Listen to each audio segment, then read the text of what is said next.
How's it going, everyone? I am your local Dice Wolf, and welcome back to Buried. Now, this is not a new game for my channel by any means. I recorded this game it's over a year ago now, right? It must have been. However, taking a look at some of my older videos, especially like Buried and Tomb Raider, I realized that I didn't really like how they turned out, especially the Tomb Raider videos. And since Tomb Raider is an ongoing series on my channel, I decided I'm going to re-record a bunch of stuff. And, yeah. So, just with good audio quality. I don't think it was too much of an issue for Buried, but I'd like to, because I want everything to really start from here. And so, also, the last time I recorded this, I did not have a 2D model, so that's something else, but I'm not going to waste too much time. This is mostly just a test to make sure my re-recordings will go well, because this game is it's obviously a very easy game to record. This is a visual novel of sorts that, it's kind of a mix of that and a choose-your-own-adventure, which I really like. This game is a game, it's a very good one, despite it not having so much visually to work with, but it is a very good game. So, it's an interactive story. The plot will change based on the choices you make, and I love that as a concept for a game. There are 5 chapters. I'll be doing one for every re-recording, but, at your own pace. There's no waiting and no pauses. Enjoy and choose wisely. Let's begin. Now let me just, before I even start reading, let me just make sure I have, okay. Just want to make sure, that's fine. Alrighty. There's a lot of reading in this, so if I ever have to pause, I apologize. But I also want to move a little slower when I go through it this time, just so I avoid, going too fast for the viewing experience. I open my eyes, and the first thing I want to do is scream. I'm flat on my back, and everything seems to hurt. The trees overhead look familiar. It's a clear night sky, almost beautiful. Except for the fact that this means I've been out cold for at least 6 hours. But there's something wrong. I don't remember what, but something happened. My head, my God, my head hurts. And a ringing in my ears. Is there an accident? An explosion, I think. I remember Dennis screaming, but after that, I can't remember. As I sit up, I notice that my hard hat has been thrown off. I look around the area, but it's not here. It feels strange to not go anywhere without my hard hat, but I've got to find the other members of my crew. They could be in danger. Now, I don't remember my choices, so in a way this is kind of a new adventure for me, because I don't remember what I did. I'm gonna go search for my hard hat. I get up on shaky legs and look around for a moment. A few nearby trees look to have been splintered and broken at the base recently. They certainly weren't like this earlier. Searching for the hard hat feels normal. It makes me feel that there isn't something wrong here. I see it behind a fallen log, about 10 feet away from me. How it's thrown so far is beyond me. Driven by nothing more than habit, I walk over to it, pick it up, and place it on my head. Next, I walk over to the center of the logging site, and I don't like what I see.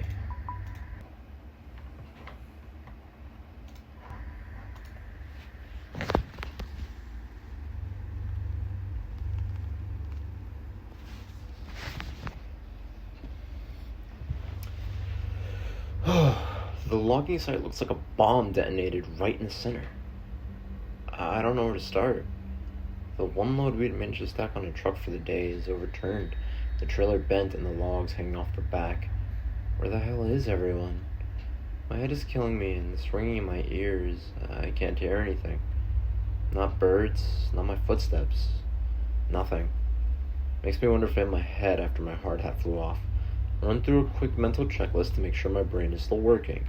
My name is Roger Hastings. That's us. 41 years old, and the year is 2017. I own a small logging company, and we've been logging in the strip of Kentucky woodland for almost a month now. Okay, so my brain works, that's a relief, but it also makes me fearful, because something is certainly not right here. I look around the logging site, my mind trying to figure out what has happened. Just about every piece of equipment has been overturned or tilted. Let's look at the debris. I don't know if this is important or not.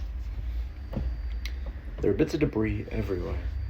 There are fragments of the 5-gallon bucket I keep our work rags in, a loose saw chain, and an overturned gas canister. Had there been an explosion, all the fuel on site would have started a fire. But there's no charring, no burning, nothing. I walked through the area where Dennis had been working. From the looks of it, he'd been moving slowly. He'd only taken down 4 trees today. His metal lunchbox is open, an indicator that he'd been taking an early break. But he's not here. No one is here. Where the hell is everyone? I could try to make a call on my cell phone, but its battery is already running really low.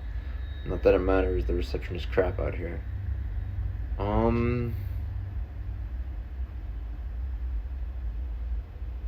I mean, if someone is out here, then, I might as well see. You said that's not gonna be useful, right? So, hey guys, where is everyone? Tony, Dennis, Frank, Joe? But their names fall flat among the wreckage. I get nothing back other than scaring away a few birds overhead.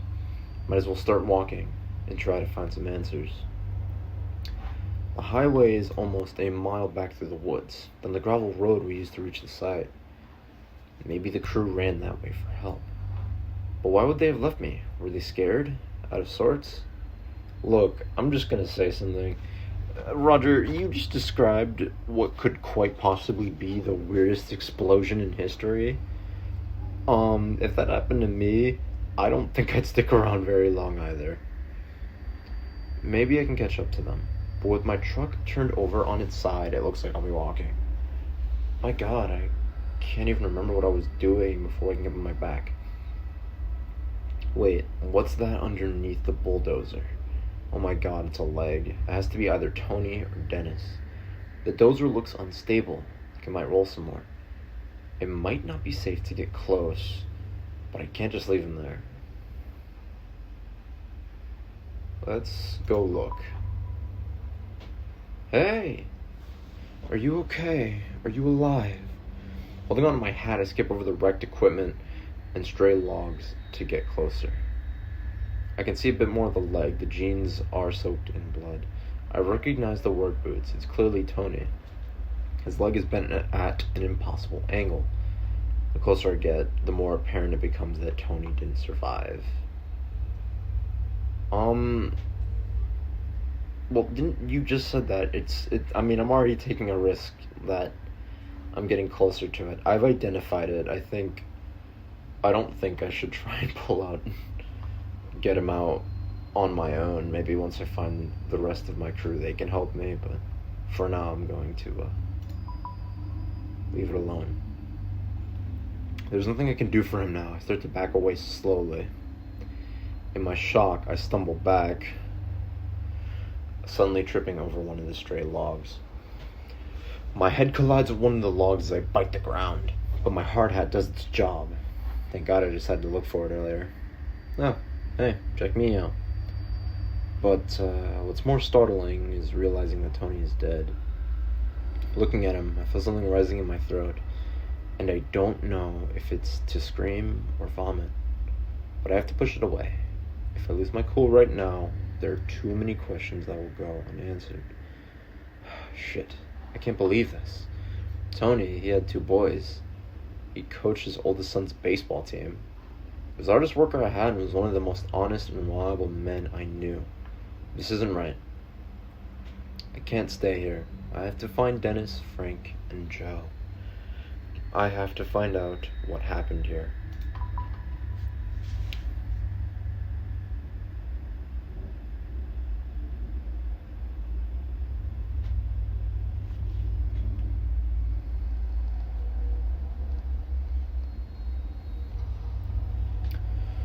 As I walk through the stacks of logs from the last week or so of work, everything feels frozen.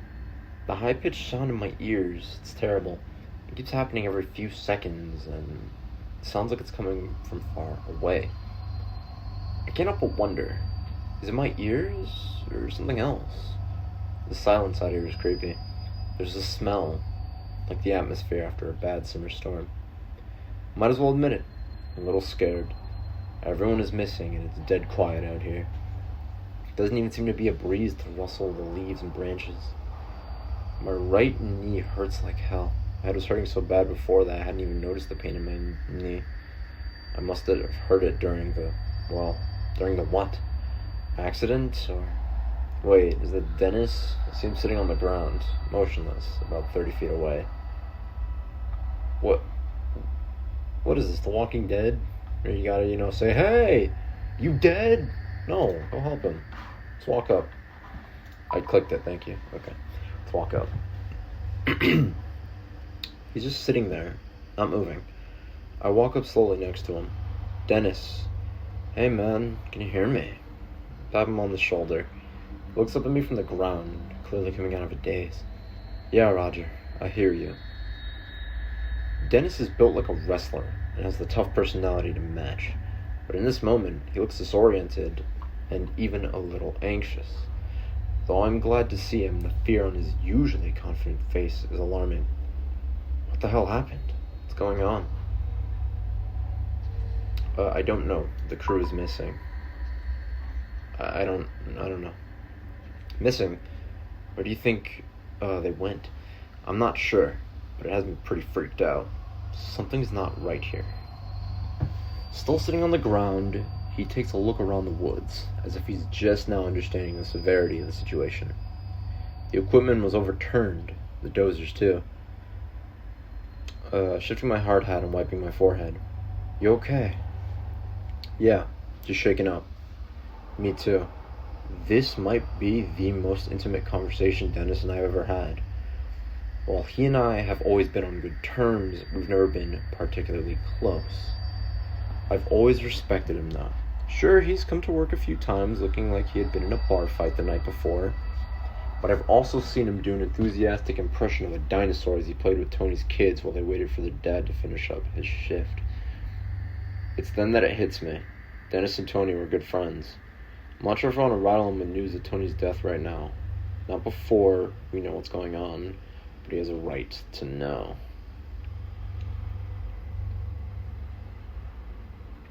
The thing is, he's going to ask questions about what happened to the rest of the crew, and, it's going to take him 3 seconds to look around and realize, once he looks at the truck, that Tony's dead, right?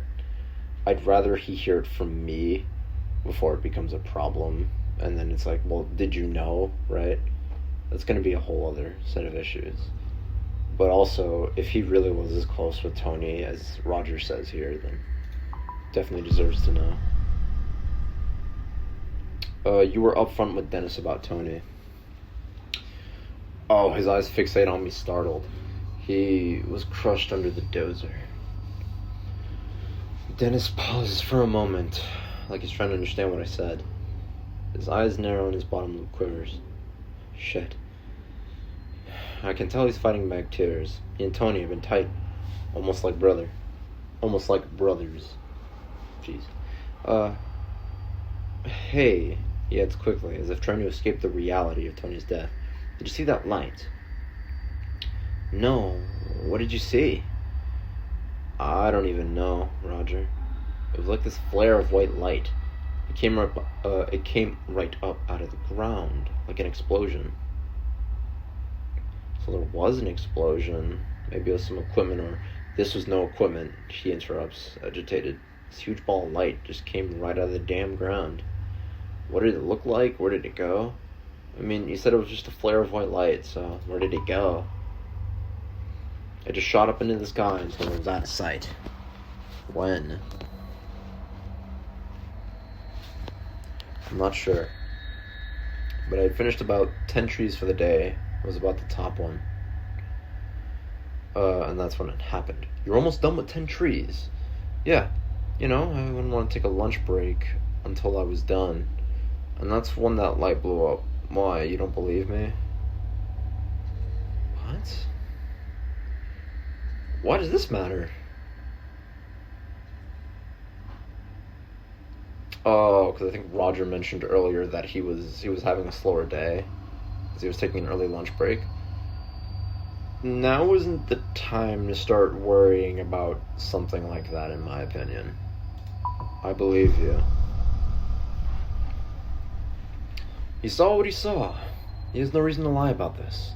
My God, are you okay? Yeah, I'm fine, but if I'm being honest, it scared me pretty bad. And if it's all the same to you, I'd like to get the hell out of here. We both stand up and start heading towards the road. It isn't until we start moving that I see Dennis is wounded. His right side is coated in blood, the red seeping through his blue work shirt. There's splatters of it here and there, but also a very large red splotch. Makes me worry. He said there was an explosion, so I think we have something of an idea of how he got the injury. Are you in a lot of pain? I've been better. I don't know how much longer I can stay on my feet. What happened? I'm not sure. I must have somehow gotten thrown or hurt from that light. It's then that I notice that the strange ringing noise is still filling the air. Hey, I say, stopping. Do you hear that high-pitched ringing noise every once in a while? Dennis looks scared when I ask him this question. He just nods. I thought it was just me. He looks out of sorts and uncertain. I've never seen him like this before. It's obvious that he's looking for some reassurance. Even though I'm his boss, there's something very unnerving about this. But we'll be okay. It's probably nothing. Let's reassure him. Let's be realistic. I might as well try to be empathetic. Out here in the middle of the woods, the ringing could be anything. Maybe a car alarm from through the woods or something. Still, even my passive comment seems to have reassured Dennis. He looks a bit calmer, more relaxed. We both start moving and I don't say another word. Did you try to call Frank? He asks. I know he still had his cell on him today. Not yet. Luckily, I still have some battery left. I pull out my cell and call Frank, happy I didn't make that call to Dennis earlier. It rings, but he doesn't pick up. But then I hear his phone go off, behind the stack of logs. Dennis and I give each other a look. As the phone goes to voicemail, I hang up and walk behind the logs to find Frank's phone on the ground, abandoned. We look around for Frank, but find nothing. Not a single trace. It's then that I notice something really odd. A 10-foot wide hole in the ground, right near where the phone was. There's no stray piles of removed dirt or rocks. It's clean, smoothly dug, cutting into the earth, wide but only a few feet deep. It looks unnatural, like the ground was just deleted, no shovels or diggers used. Dennis walks over to it. This looks like the same kind of hole where I saw that light come from the ground. He muses to himself. I say nothing. My head is spinning, but I don't know what to think. We need to get out of here. At that moment, the ringing noise carries through the forest again, sending a shiver down my spine. Dennis is right. Something strange going on, and we might not be safe here. That ringing sound could be a clue to where the rest of the crew went. No, let's check out that sound. Agreed. Let's get away from here. I decided to avoid this sound. With that, we turn and start walking to the west, in the direction that I'm pretty sure leads to the road.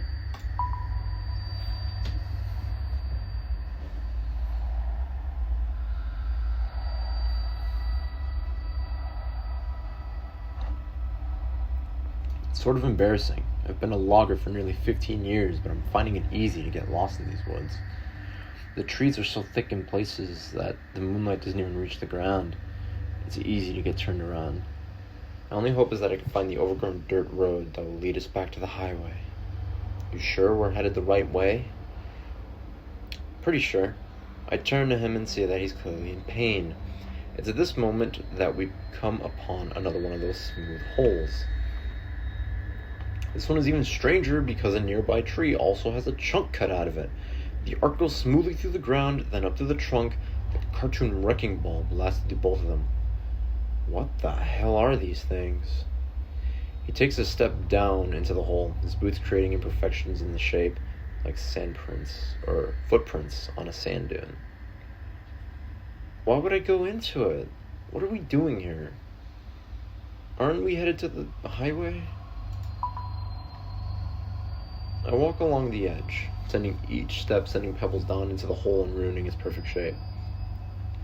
I'm amazed at how smooth it is. Even rocks that were under the earth have been sheared to fit this symmetrical shape. Just as I'm noticing this, I notice Dennis... I cannot speak now. What the hell? I notice Dennis's feet start to sag. Dennis, get out. I start, but I don't finish. Before I can react, the ground is giving way and he's falling. I try to slip back, but the fissure that opens up disintegrates the ground beneath my feet as well.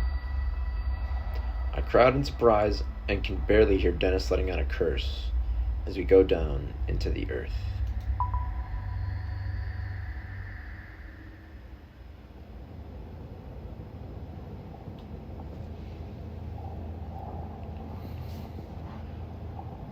The fall isn't a long one, but when I hit something a few seconds later, it hurts like hell.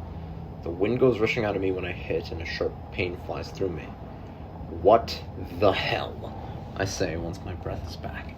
Beside me, Dennis is slowly rolling over to get on his feet. I look up and see the hole in the ground we fell over. It looks to be about 10 feet over our heads. It's completely dark. There's a small flicker of light further in the cave ahead of us, and a completely solid wall of rock behind us. Looks like the only ways out are further down the cave or up the way we came in. Dennis might be able to boost me up there, but with his injury I'm not sure how stable he is. He might drop me. I mean... we don't know where this cave leads. We know what's up there. That's where we were a minute ago. We don't know where this cave goes. You think you could hoist me up there? I ask. Sure, he seems out of sorts, but he weighs at least 30 pounds more than me. I'd have a hard time trying to lift him. We could try. He drops on one knee and cups his hands together, making a small platform. I stepped onto it, and he lifts me as well as he can. When I'm off the ground, his other hand comes up and catches me by the waist, and then both of his hands are on my waist. He has me up, I'm able to just barely grab into the edge of the hole. I feel the grass on my fingers and the dirt on my fingernails.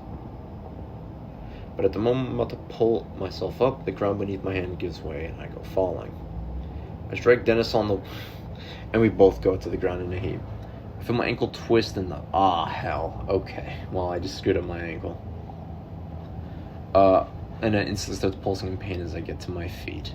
It was a dumb idea anyway, Dennis said, slightly annoyed. Looks like we're going that way. As I say, as I nurse my ankle and point towards the light.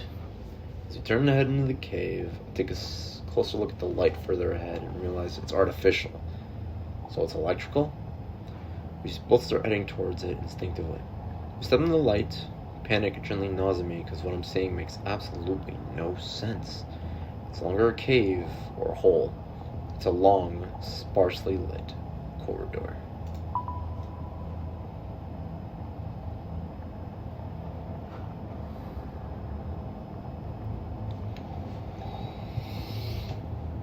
It's a massive corridor, in fact. It seems to go on forever. The corridor is mostly dark, with emergency lights every 10 feet or so. I turn to my left and see that there's a door which appears to lead upwards to the outside. But it's locked tight. I push as hard as I can, but no luck. Dennis, help me with this. He comes over and we both try to kick the door open, but it doesn't budge. For some reason, someone doesn't want people getting out of here. Looks like we're headed down the hallway.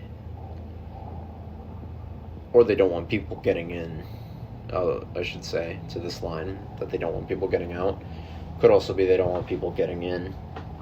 But I mean, the chances of them hiding something underground with weird lights and an underground base is kind of likely, isn't it? Okay.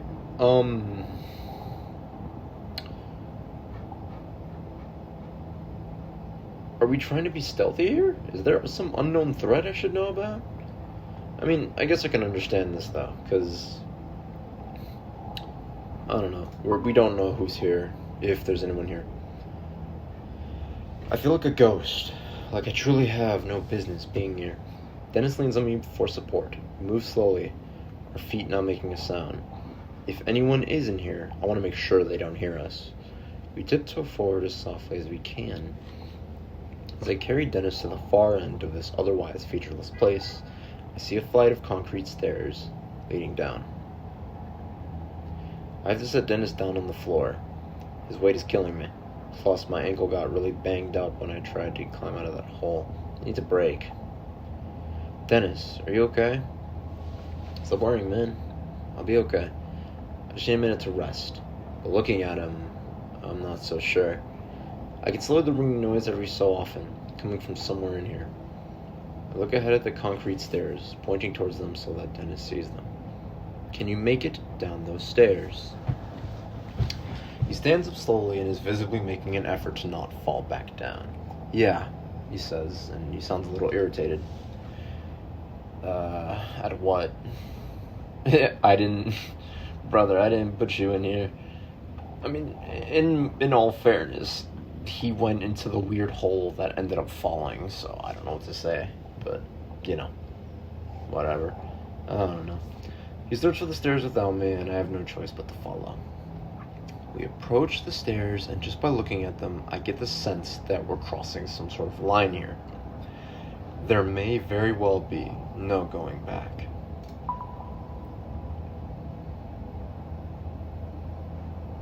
More stairs. As I head down the stairs, I notice they look aged. That damned ringing noise is somewhere below, louder than ever. Feels like I'm walking down into the cellar of a haunted house, the light becoming scarce as the stairs take a slight turn. I can feel the temperature drop. Dennis makes it a few steps before he's leaning on the wall. He's breathing like he just finished a marathon. Why would I leave him behind?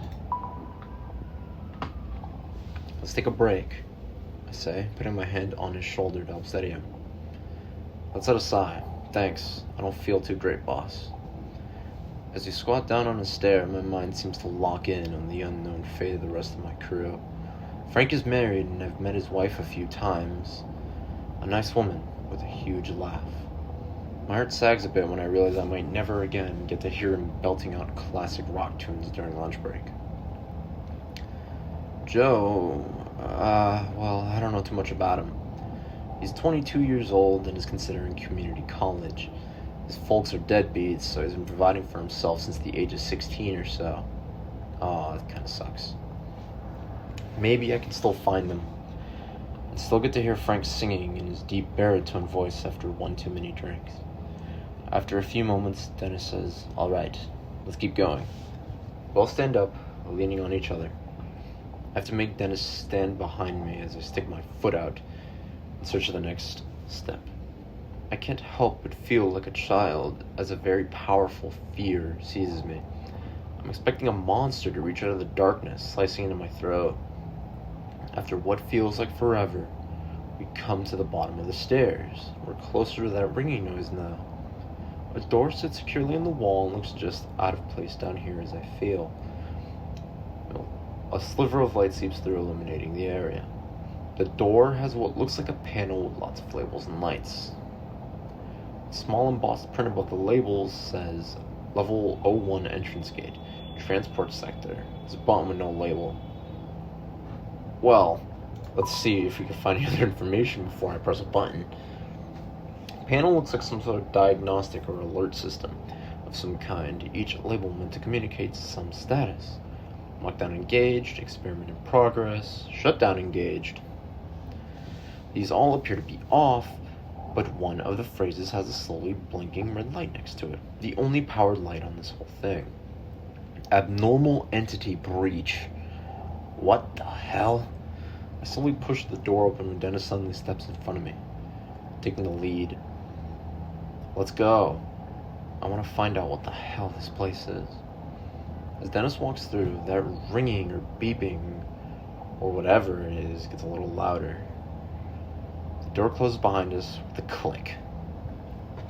I can't help but notice the wobble in Dennis' step as he lets out a grunt. You sure you're healthy enough to keep going? I ask. It doesn't matter. I don't want to see, or I don't want to be in the woods right now. He seems scared, something I've never seen before. Angry, yes. Upset, yes. But Dennis is never scared. What did you see? I don't know what it was, boss. It was like someone had left the radio on, crackling. We don't have any radios at the site. It was, I don't know, like something in the forest was moving. I give him a doubtful look and he casts his eyes to the ground, frustrated. I know it sounds, but I know what I felt. It was like walking into a funeral parlor, feeling death and gloom everywhere. I've been so preoccupied that I nearly forgot about the ringing noise. It had just become background noise. It makes no sense, yet another thing that seems simply out of place. The shapes and muted colors of metal are easy to identify, but it just doesn't belong here. End of chapter 1. Alright, and next time, when I do chapter 2, I'm gonna need, I'm gonna bring some water, because, it's gonna tell me my choices. Next time I get some water, I'll need to, or next time I record this video. Next time I record, Buried, bring some water. I didn't want to pause the recording. I kind of just wanted to go straight through, but respect the dead. You and 36% of players left Tony's body where you found it. Secrets. You and 76% of players were upfront with Dennis about Tony's death. Trust. You and 55% of players told Dennis I believed his story, and me and 25% of players ran away from the ringing sound. Really? Only 25% of people decided to go after the mysterious ringing, or to leave the mysterious ringing sound? I cannot say I would see how that's a good idea at all, but maybe people are braver than I am. But for the time being, that's really all that I've got. But I hope you have a wonderful rest of your day. As always, stay smart, stay safe, and I will see you all next time. Bye now.